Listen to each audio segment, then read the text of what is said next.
Hello students, welcome to BM academy.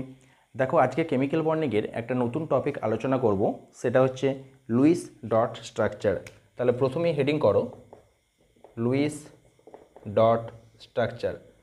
দেখো, এই কনসেপ্টটা তোমরা ক্লাস 10 লেভেল থেকে পড়ে আসছো, তখন দেখবে কিছু লুইস ডট স্ট্রাকচার তোমাদের ছিল। যেমন কতগুলো সমযোজী যৌগের কথা যদি বলি আমরা, যেমন ওয়াটার, এই ওয়াটারের স্ট্রাকচারটা দেখবে তোমরা ঠিক এরকমভাবে লিখতে। ঠিক আছে, তো এই যে ওয়াটারের স্ট্রাকচারটা তৈরি হয়েছে, এটা লুইস ডট স্ট্রাকচার যেটা, সেটা কিভাবে গঠন হয়েছে সেটা যদি আমরা দেখি, তাহলে অক্সিজেনের ক্ষেত্রে দেখো, তোমরা প্রত্যেকেই জানো যে অক্সিজেনের টোটাল ইলেকট্রন সংখ্যা হচ্ছে 8টা, অর্থাৎ বহিস্থ কক্ষে 6টা ইলেকট্রন উপস্থিত। তাহলে 6টা ইলেকট্রনকে আমরা এরকমভাবে লিখতে পারি 2 2 4, আর এদিকে একটা লিখলাম, এদিকে একটা লিখলাম।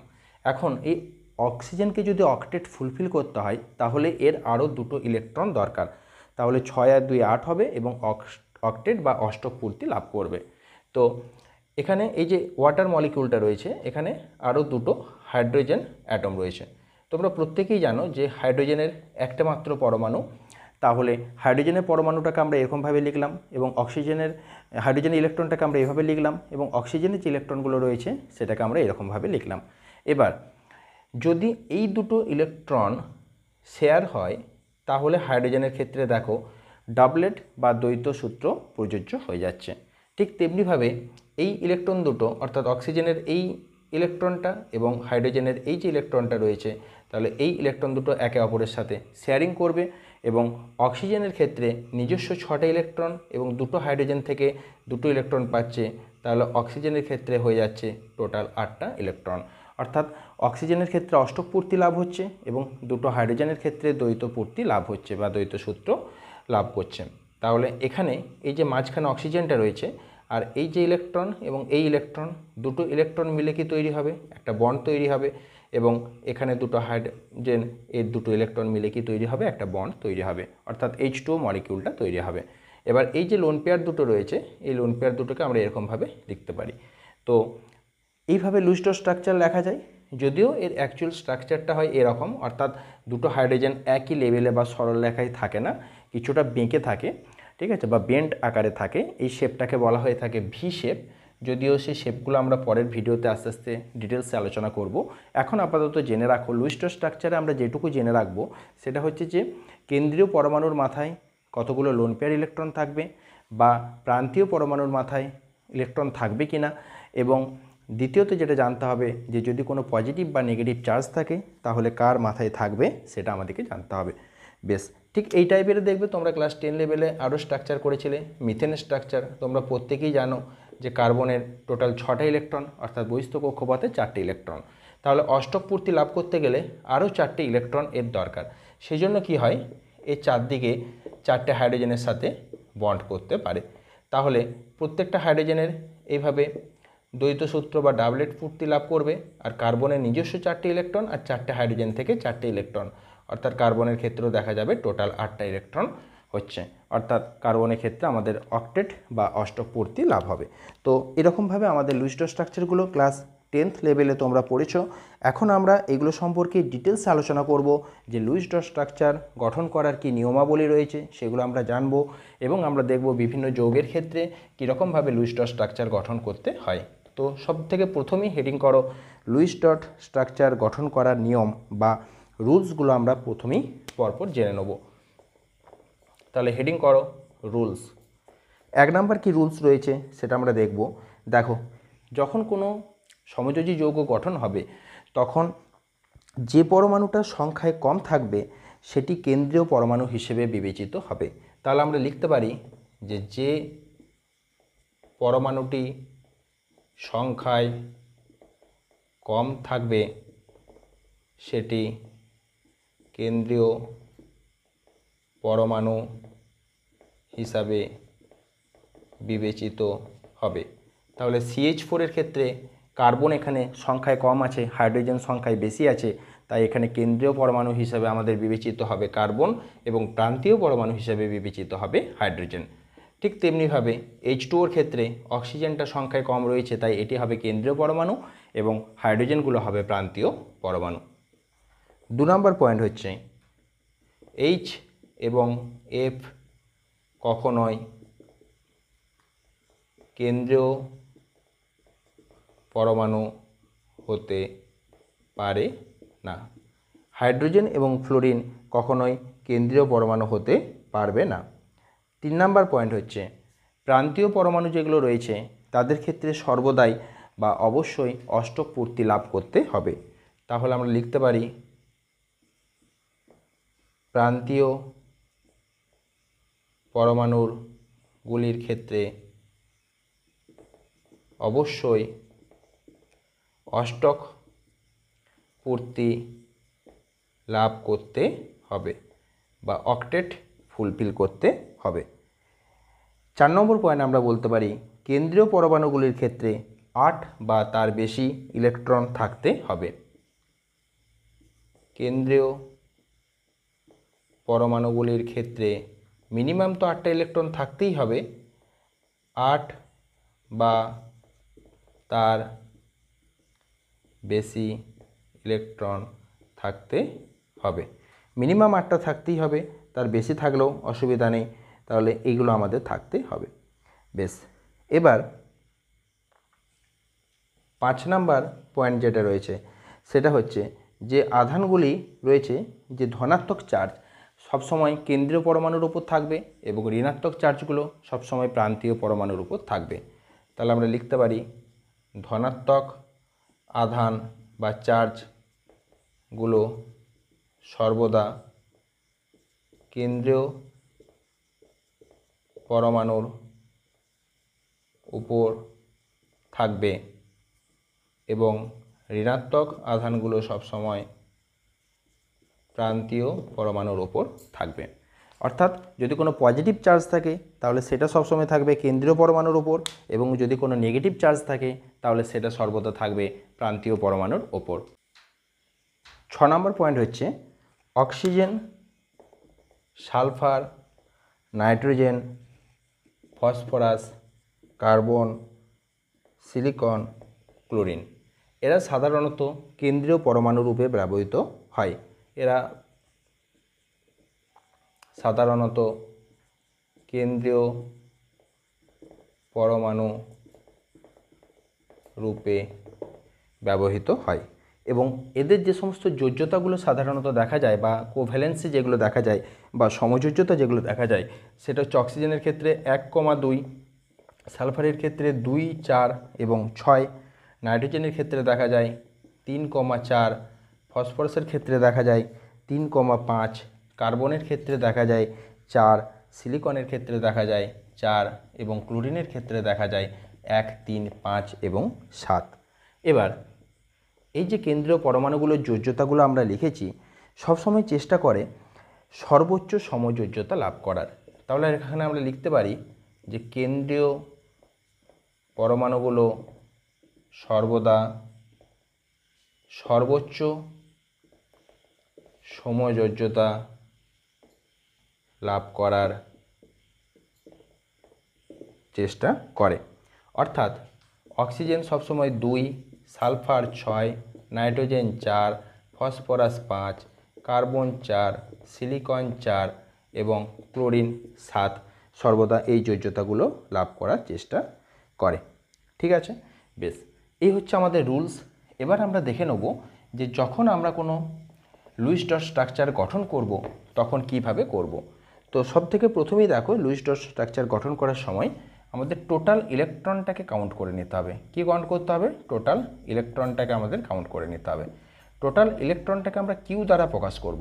টোটাল ইলেকট্রন সমান হচ্ছে কিউ। তো কিউ সমান আমরা লিখব যতগুলো পরমাণু থাকবে কোনো একটা যৌগে প্রত্যেকের যে যোজ্যতা কক্ষের ইলেকট্রনগুলো রয়েছে সেগুলোকে আমরা কাউন্ট করব বা যোগ করব। তাহলে আমরা লিখতে পারি সমস্ত পরমাণুর যোজ্যতা কক্ষের ইলেকট্রন প্লাস সমস্ত পরমাণুর যোজ্যতা কক্ষের ইলেকট্রনগুলোকে আমরা যোগ করব। তার সাথে কি করব?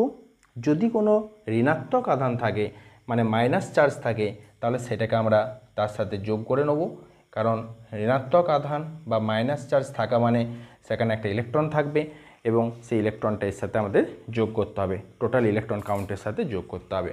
আর যদি ধনাত্মক আধান থাকে, মানে যদি পজিটিভ কোনো আধান থাকে, ধরো প্লাস চার্জ দেওয়া আছে, তাহলে বুঝে নিতে হবে যে সেখানে একটি ইলেকট্রন কম আছে, যা থাকার কথা তার থেকে একটি ইলেকট্রন কম আছে।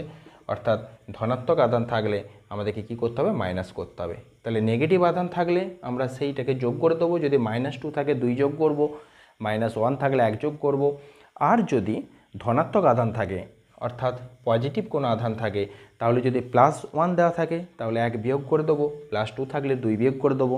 এরকম করে আমরা স্ট্রাকচারগুলো ড্র করব।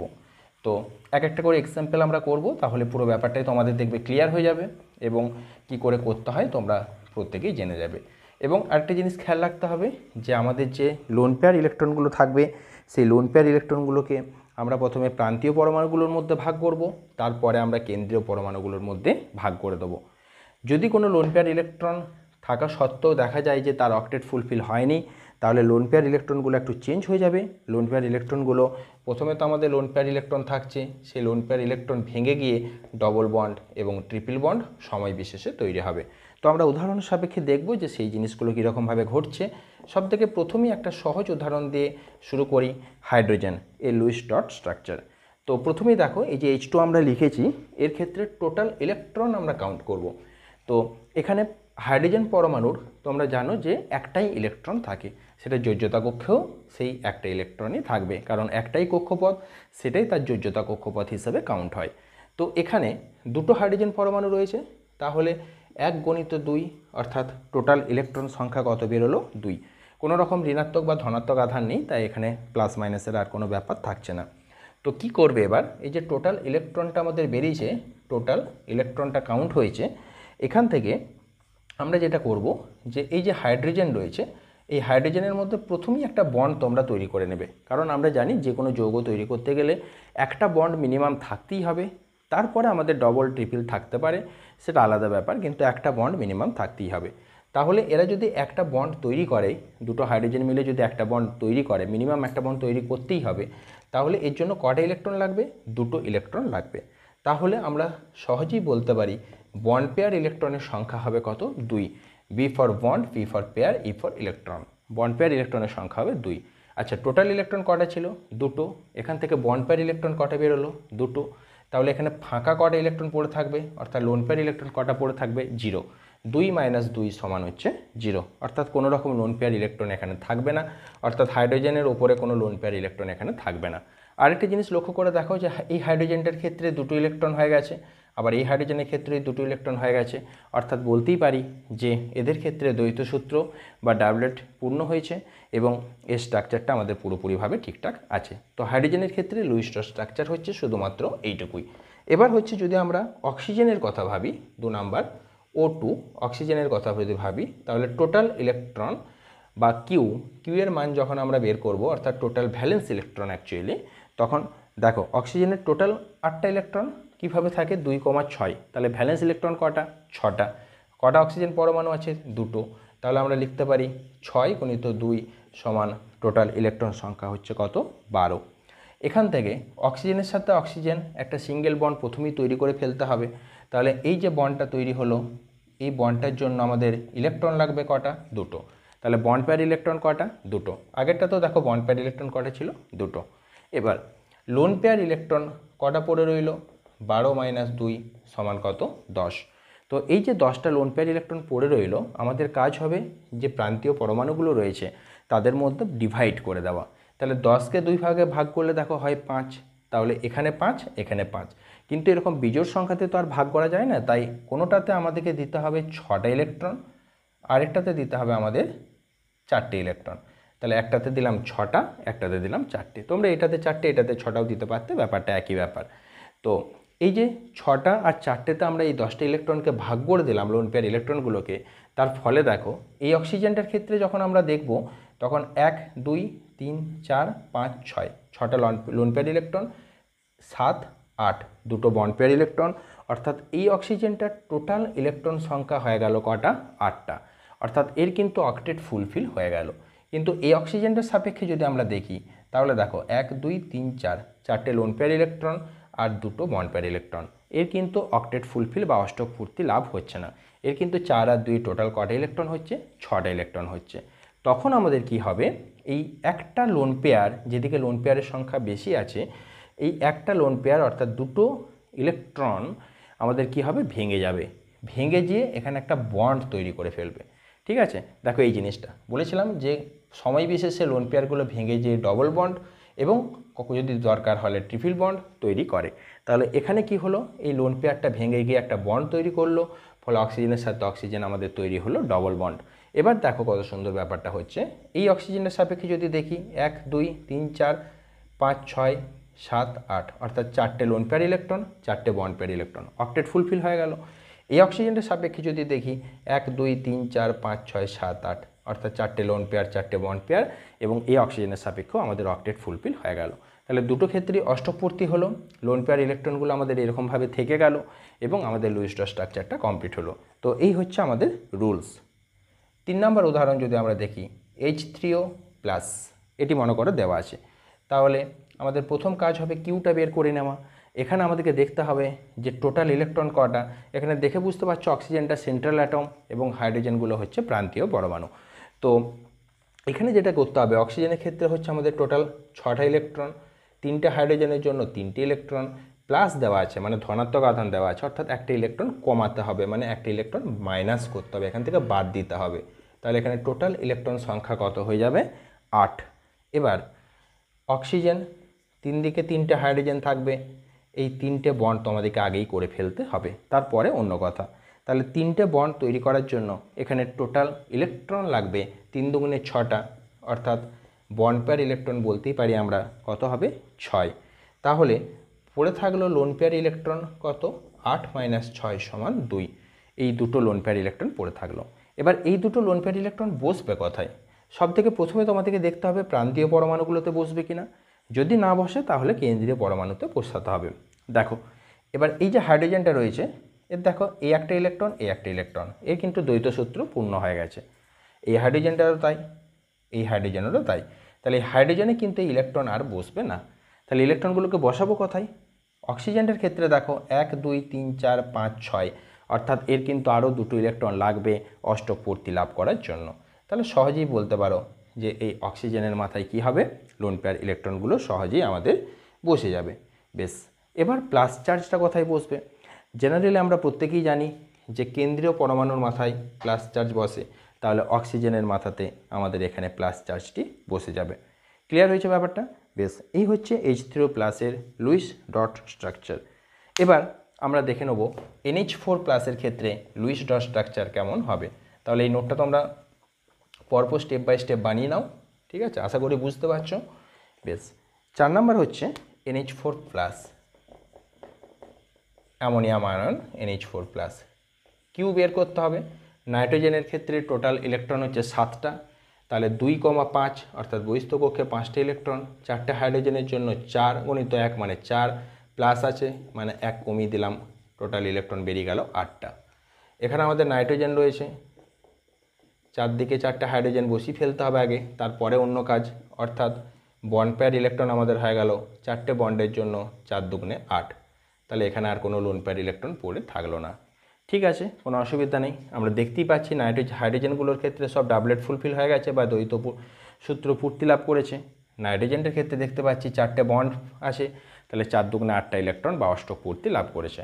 এবার প্লাস চার্জটা বসাতে হবে, ইজিলি এটা বসে যাবে কার মাথায়, নাইট্রোজেনের মাথায় বসে যাবে। ক্লিয়ার এতটা অবধি?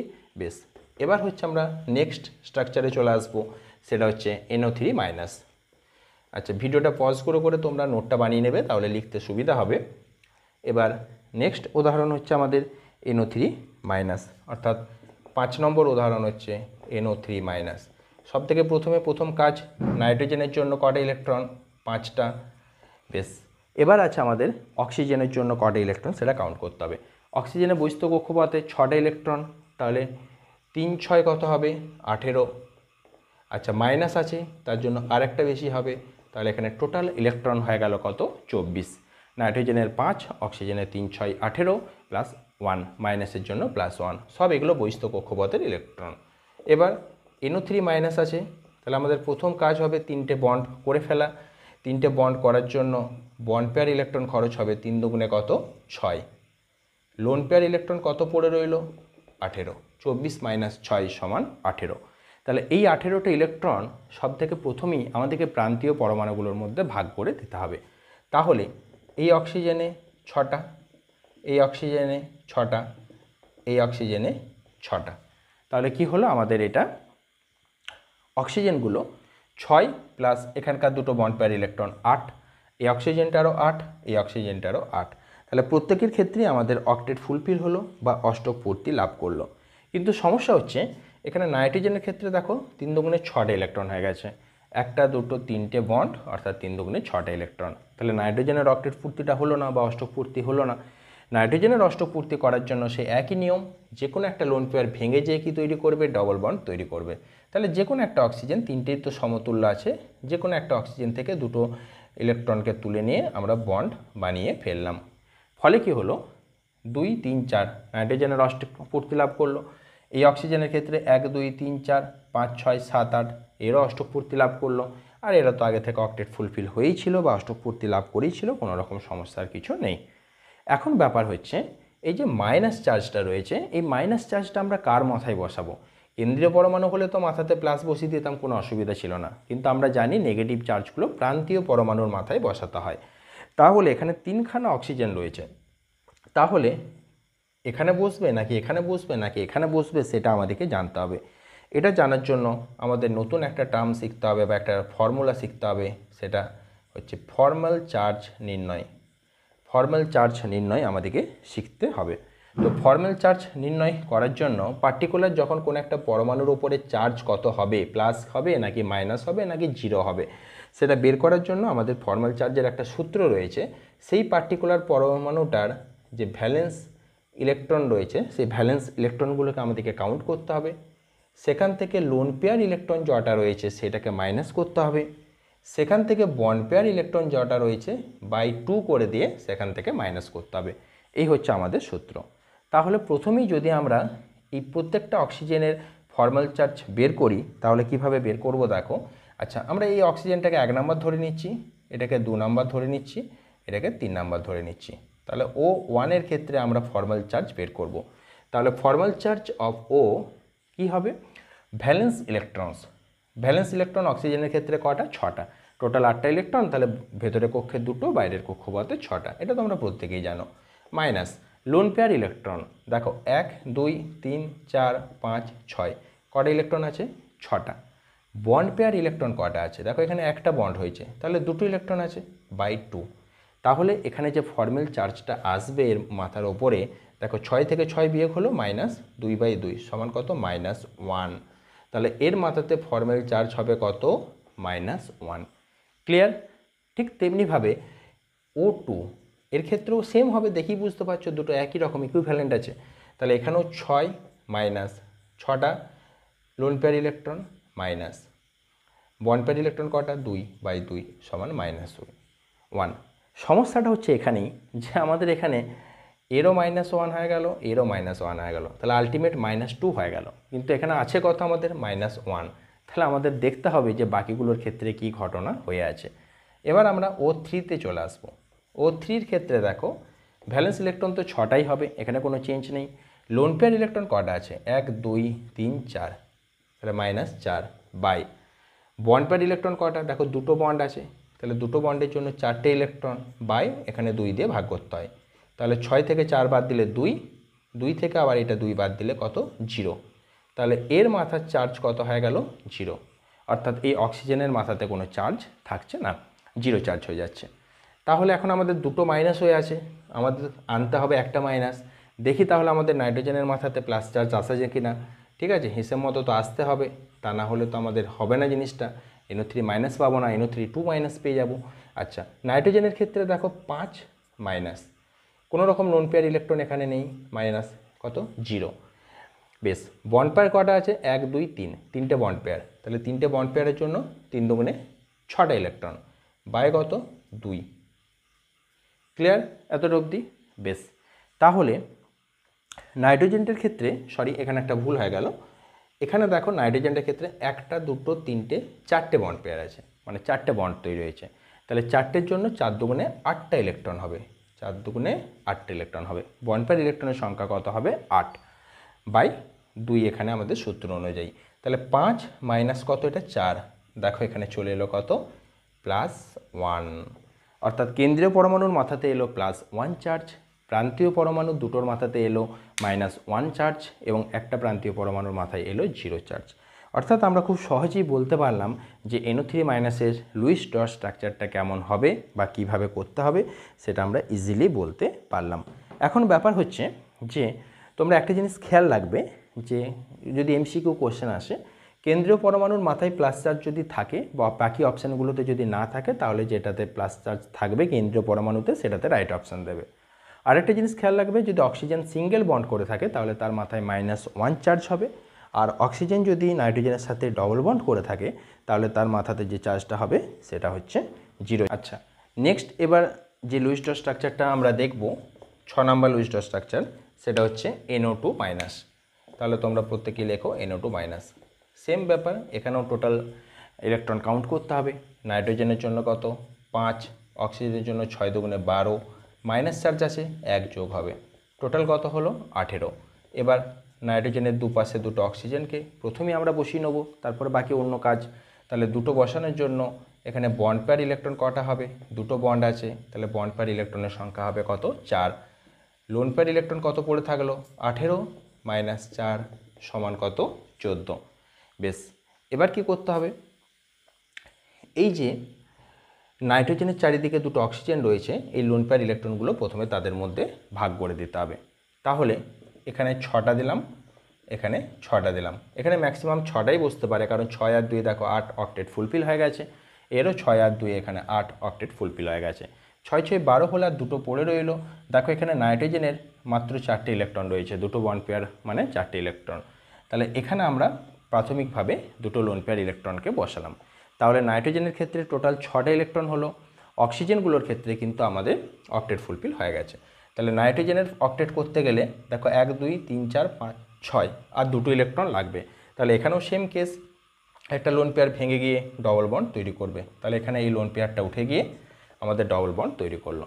ফলে কি হলো, এরও অক্টেট ফুলফিল হলো, এরও অক্টেট ফুলফিল হলো, এরও অক্টেট ফুলফিল হলো। এবার চার্জ দেখো এখানে -1 আছে, তাহলে দেখি বুঝতে পারছো যে এটা যেহেতু সিঙ্গেল বন্ড আছে, এর মাথায় কত বসাবো আমরা -1। এটা ডবল বন্ড আছে মানে এর মাথায় কত বসবে 0। এখন নাইট্রোজেনের মাথায় কি কিছু বসবে না, নাইট্রোজেনের মাথায় কোনো চার্জ বসবে না, কারণ নাইট্রোজেনের মাথায় যদি +1 বসে তাহলে আবার টোটাল চার্জটা 0 হয়ে যাবে। বেশ, তবু আমরা দেখে নেব নাইট্রোজেনের মাথায় যে চার্জ 0 আসছে, অর্থাৎ কোনো কিছু থাকছে না আধান, সেটা আমরা এবার একবার দেখে নেব। দেখো নাইট্রোজেনের টোটাল ইলেকট্রনের যে সংখ্যা ভ্যালেন্স ইলেকট্রন সেটা হচ্ছে 5, মাইনাস লোন পেয়ার ইলেকট্রন কটা রয়েছে দুটো, তাহলে -2, মাইনাস বন্ড পেয়ার ইলেকট্রন কটা রয়েছে দেখো 1টা 2টো 3টে বন্ড পেয়ার মানে 6টা ইলেকট্রন বাই 2, তাহলে এখানে দেখো 3 - 3 সমান কত হয়ে গেল 0। অর্থাৎ নাইট্রোজেনের মাথায় কোনো চার্জ থাকবে না, কি চার্জ থাকবে 0 চার্জ থাকবে। তো এই হচ্ছে NO2- এর লুইস ডট স্ট্রাকচার। এবার আমরা যেটা আলোচনা করব সেটা হচ্ছে CO3 2- এর লুইস ডট স্ট্রাকচার। এখানে দেখো টোটাল যে ইলেকট্রন কাউন্ট হবে, কার্বনের জন্য কত 4, কারণ কার্বনের টোটাল ইলেকট্রন 6টা, তাহলে বহিস্থ কক্ষপথে কটা আছে 4টে। অক্সিজেনের জন্য 3 6 18 প্লাস 2 2- আছে বলে টোটাল কটা হলো 24টা। এখানে আমরা কার্বনের 3 দিকে 3টা অক্সিজেনকে আগে বসিয়ে দিলাম, বন্ড পেয়ার ইলেকট্রন আমাদের 6টা হয়ে গেল, লোন পেয়ার ইলেকট্রন হয়ে গেল কটা 18টা। তো এই 18টা ইলেকট্রনকে আমরা এরকমভাবে বসাবো, 6টা 6টা 6টা করে করে বসাবো। এবার অক্সিজেনগুলোর তো অক্টেট ফুলফিল হয়ে গেল, কোনো অসুবিধার কিছু নেই, কিন্তু আমাদের সমস্যা যেটা দাঁড়ালো সেটা হচ্ছে কার্বনের ক্ষেত্রে আমরা দেখতে পাচ্ছি 3 দুগুণে কটা ইলেকট্রন রয়েছে 6টা ইলেকট্রন রয়েছে। কি করতে হবে, কার্বনের জন্য অক্টেট ফুলফিল করতে হবে, যে কোনো একটা অক্সিজেনের লোন পেয়ার ভেঙে গিয়ে এখানে ডবল বন্ড তৈরি করবে, সেম প্রসেস। তাহলে এখানে এই যে অক্সিজেনটা ডবল বন্ড করেছে, তাহলে এর মাথাতে চার্জ কত হবে 0, যেটা সিঙ্গেল বন্ড করেছে তার মাথায় -1, তার মাথায় -1। আমরা যদি ফর্মাল চার্জ ক্যালকুলেট করি একই বেরোবে, -1ই বেরোবে। তো এখানে একটা মাইনাস, এখানে একটা মাইনাস, দুটো মাইনাস হয়ে গেছে, এখানে CO3 2- রয়েছে, কোনো অসুবিধা নেই। তাহলে এখানেও আমরা বুঝতে পারছি কার্বনের মাথায় কোনো চার্জ থাকবে না। তাও যদি তোমরা সেন্ট্রাল অ্যাটম কার্বনের ফর্মাল চার্জ বের করতে চাও, তাহলে দেখো টোটাল ভ্যালেন্স ইলেকট্রন মানে 4, মাইনাস লোন পেয়ার ইলেকট্রন, কোনো লোন পেয়ার ইলেকট্রন নেই মানে 0, মাইনাস বন্ড পেয়ার ইলেকট্রন মানে 1 2 3 4 5 6 7 8, 8টা বন্ড পেয়ার ইলেকট্রন আছে, তাহলে হচ্ছে 8, বাই 2 সমান 4। তাহলে 4 মাইনাস 4 মানে কত? 0, অর্থাৎ কার্বনের মাথাতে কিন্তু কোনো চার্জ থাকছে না। তো আচ্ছা, আজকের ভিডিওতে তোমরা এগুলো জানলে। পরের ভিডিওতে আমরা আরও কিছু স্পেশাল কেস আলোচনা করব, যেখানে আমরা দেখব যে কোভ্যালেন্সি চেঞ্জ হচ্ছে এবং কোভ্যালেন্সি চেঞ্জের মাধ্যমে লুইস ডট স্ট্রাকচারটার গঠনটাও সেরকমভাবে হচ্ছে। তো এতটা তোমরা বাড়িতে পড়ো এবং পরের ভিডিওতে আমরা সেগুলো ডিসকাস করব। ওকে, থ্যাংক ইউ।